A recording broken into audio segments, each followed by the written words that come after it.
Let's talk about the 25th of June.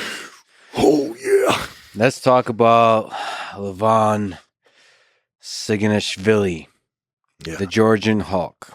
Yeah. Question number one. Is it possible to beat him? He is widely acknowledged as the most powerful person in arm wrestling today. Is he beatable? And if so, how? Everybody's beatable. Everybody's beatable. Levan is incredible. He is what this modern peak of arm wrestling represents. So for people who are just listening, we also have an overlay of a video of Levan going against Vitaly Lenin, another top 3 person in the world, perhaps, in arm wrestling. Yeah. And Levan's the guy on the right, just big. I love it. And the aggression.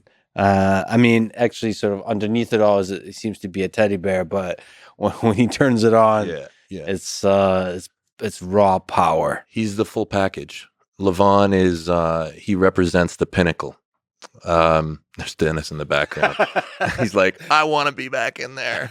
Yeah. Levan has a lot of bases covered. He's curling 300 pounds with one arm. I mean, the strength that he shows for arm wrestling is so far ahead of the field. Is very, very strong. But it's absolutely possible. It's absolutely possible. The one thing that I'm confident about, well, I'd say there's 2 things. The 2 things I'm confident about is that I have more experience than he does. And experience counts for a lot. The other thing is my ability to breathe and recover. So if ever there's an opportunity for the tide to turn, that's, I think, where he'll never get it back. So I think if I can somehow find a hole in his game, then yeah. So you want to hold off the initial assault of power, and then wear him out, and to find the hole, and then. So how much of that is mental? How much of it is just the physical ability to do, for your muscles to have the endurance to hold off? I like to make the sport bigger. And a lot of things that most arm wrestlers believe the sport is, I always try and push those boundaries. So there is definitely a mental aspect to it. When you're faced with something that you've never seen before, that's when things like experience comes in. He can become surprised, where what's a surprise for him is routine for me. So my adjustments will be more precise, more accurate. Yeah, that's how I get in. Yeah, I play a dirty game. So some of it, how important is confidence in the whole, in the progression of the match? Is there ups and downs of confidence? Like, holy shit, I actually have a chance to win this. Holy shit, I'm winning this. You're done. There's some of my favorite moments. I don't know if those are fake or not in terms of your expressions, if it fake it until you make it. But whenever you shake your head or whatever, you make it apparent that you believe the match is finished. And I wonder if that gets in the head of the other person.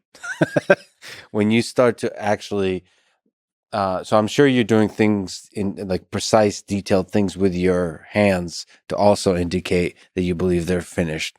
But you're facially just... You see this? Yeah. Quit. Yeah. Oh, that's right, because it's facing the other.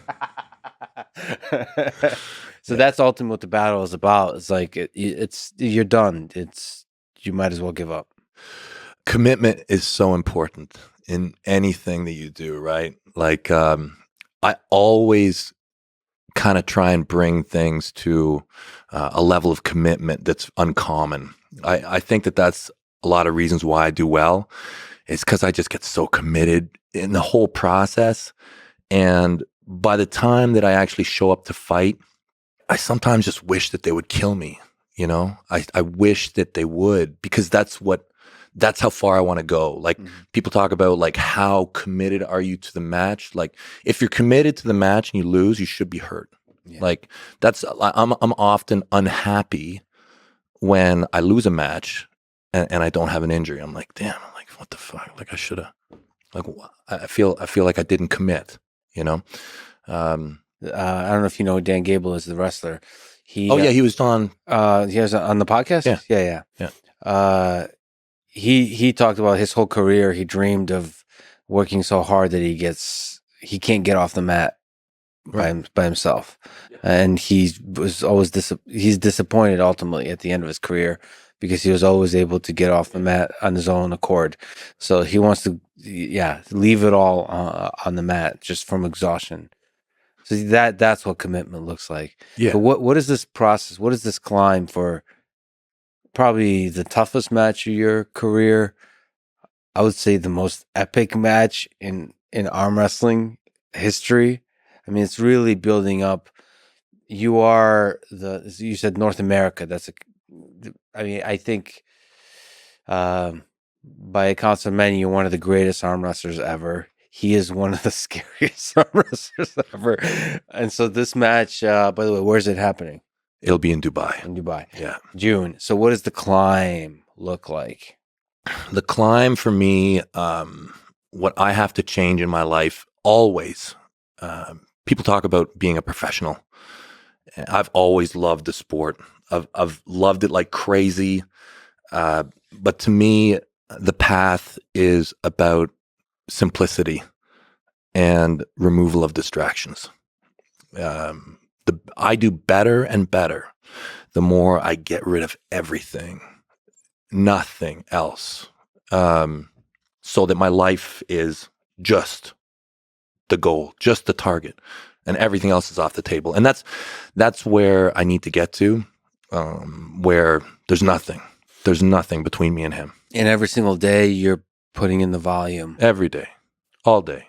Now you said you worked out. So yesterday you did hundreds of arm wrestling matches, and then today you said in the morning you still worked out. So what was that workout? So you're mixing up stuff where you're doing weights also. This morning, I try to really focus on what's administratively easy.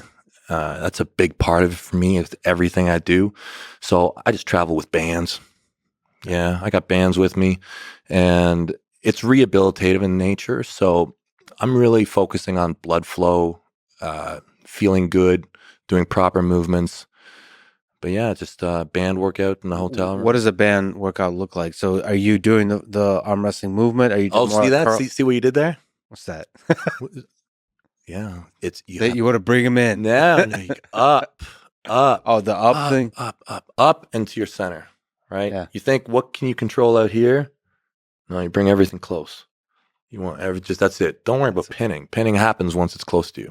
Yeah. Pinning is, people always think about pinning. You don't think about pinning. How much of the body is a part of this too? Like the core, the torso, because it feels like there's that almost like a Mike Tyson punch power, right? Yep. Does it come from the hips too and the legs? It's the definitely whole body the thing? whole body. It's definitely the whole body. Like everything is working. You're connected to the table at times as far as your base. Sometimes your base is your feet, but a lot of times you can base off the table. So you can base off your hips. But I'll tell you, no arm wrestler cares about doing squats. No arm wrestler is doing planks. Yeah. Okay. It's all about the forearm and the actions of the hand. Yeah. That's always the limiting factor. You look at a guy like Oleg Zok. Okay. Do you know this guy? Oleg Zok. He's marvelous. He's a total hellboy. He's my inspiration to what I call pumpkin training. But what's pumpkin training? Probably we'll get into that. But I only train my right arm. That's it. Mm-hmm. Yeah, with homework. But back to full body. It is full body. My good friend Matt Mask, when he arm wrestled me, he actually blew his internal abductor in his leg. Mm-hmm. So yeah, people walk away from tournament, their calves can be sore sometimes. It happens. But No, oh, there he is, right there. Yeah. Yeah. Oleg. He is a real life Hellboy. He's like 170 pounds there. Look at his arm. Look at his arm. It's crazy. Yeah. Yeah, he's totally crazy. That's you doing left right there. So, by the way, Levan, you're going right. Yeah. Yeah. So, can you say more about the mental side? Are you visualizing what it takes to beat him? Are you trying to get in his head? All of these things. So, do you think it's possible to get in his head? There's definitely strategies that you can do depending on who it is you're facing. It's very good to know who it is you're fighting and choose the correct strategy mentally. But I always follow a process when it comes to my mental preparation. When I'm far away from an event, I just always build up my opponent. Build them, I respect them, to a point where I almost start to fear them and start to believe that they'll beat me. And this is a very vital part of my preparation. And that's where I am right now with Levan. I just build him up into this thing that scares me. And it forces me to be responsible, because I don't want to lose, I want to win. So the greater my opponent, the greater I can build their worth in my mind, the more motivation it gives me. Then there comes a point when it changes, and then I start to degrade them, and that's when it normally starts to get fun. And normally, by the time I face them, I just try and completely dominate from every interaction from start to finish. Yeah. When in the actual moment of the match, like in the moments leading up to it, what's the feeling? Is it fear? Is it confidence? Anxiety? What's going through your mind? I love to fight. I love it. I always have. There's every day where you have the distractions of life. And then there's really living in the moment, right? It's whatever you love to do. And that's when you can, really be free. I'm free when I'm fighting, right? So you put me in a good fight and I just love it. And I don't think about the past. I don't think about the future. I just think about killing that dude in front of me, and I enjoy that. And just being intensely in the moment. That's it. Just right there, just fighting as hard as I can. Do you study the opponent? Like, for this particular match, do you study videos of Levan? I've seen everything. I've read everything. I get opinions from other people. I watch very closely, yeah. What do you make of his evolution? So he's grown in size, but also you've talked about his evolution technically as well. What in studying him, since we're in the build your opponent to be terrifying stage, what makes him great? He's very impressive. The greatest thing about him is his strength. That's the thing that sets him apart from everyone. His strength, specialized strength, exact strength for arm wrestling. I believe it's unmatched. Can we just linger on that word strength? Mm-hmm. What does strength mean? What does it feel like? Are we talking about bicep, like shoulder? Are we talking about like whatever controls the wrist? Yeah. Is it the how does strength manifest? Like when I touch your hand, when we grab arms, I feel like, fuck, that's strong. There's control, right? What is that feeling? Well, where does that come from? Where in arm wrestling, when you're at the top of the world, where does that come from? So it's chains. There's chains of strength.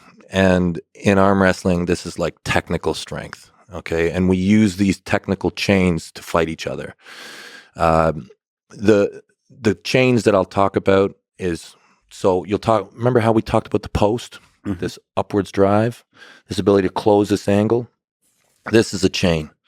It can be used. It's a technical attack. It's also an attack that can be built with training. Just the ability to just drive upwards. There's a chain where you cup, right? Cup your wrist in, and the anchor and the chain brings you right to your heart, right to your center, right? This chain, and this can be done at any time. There's a pronation chain, and that's to turn your thumb over, right? Turn your thumb over, and you attack the person's cupping chain.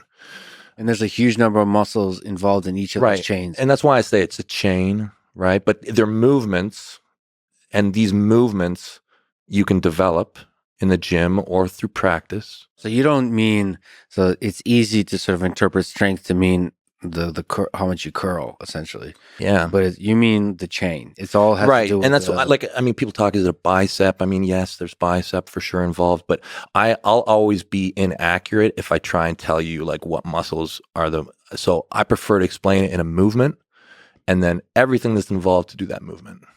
Right. Yeah. And Levan's movements for arm wrestling are incredibly impressive. What do you attribute to? How much of that is genetics? How much of it is some training thing he's doing? I think that Levan is very special in terms of his genetics. Like not everybody can be Levan, Yeah. There's not many Levans out there. But what I've encountered in the bias that I always see, like when people talk about people like Levan, they discount the other side so very quickly. And the thing is, Levan rarely has to show the other side because he's so far ahead. You talk about the technical application of the sport. He so rarely needs to show it, but he's clearly incredible. If you watch his progression, he came up having very difficult technical struggles to overcome. Georgia is a great country for arm wrestling. Like there's this guy, Gennady Kvikvinia, who no one would ever say is not technical. And, it took him years to defeat him to a point where now it's not even a discussion. Yeah, you talk about the progression. They had a lot of battles together over the years. Yeah. It's fascinating to see the tides turn. Oh, yeah. And once they've turned, it's like completely different level. Yeah, I mean, he's got strength. He's got technique. Some people will argue that his technique is flawed at times. They've shown matches where he hasn't shown the best technique, but he still won. And I think sometimes he just plays with people, like there's a famous match that he had with, they call him the Bruce Lee of arm wrestling, a guy called Ongarbayev, Kurtagali Ongarbayev. They had a match in the top 8. Great match. Kurtagali is like 220-pound guy from Kazakhstan, brilliant technician, but power-wise, not in the same world. And Kurtagali did well, even though he lost 6-0. He still did well. But in my opinion, Levan didn't care. Levan was like grabbing him low and just like, whatever. Like, I will show him things that he's not seen before. I will. He hasn't competed often in this rule set, which will be a challenge for him. But yeah, what can I say? Like Levan, he's Everest. Yeah. Yeah. Yeah, you are seen by basically everybody as the big underdog. But you're also, even in the Eastern, I talk to Russians a lot. There, you know that moment in Rocky when they start cheering for Rocky? Yeah. You're kind of they love you. They want you to win. And just, it's not even just the battle itself is inspiring. And it's like the culmination in your career because it's, you're at the top for a long time, but it's like, it's almost like it should be over for you, but no, you're returning. It is like this big moment. Yeah. The big climb. I will be the pointy end of the spear for North America. Yeah.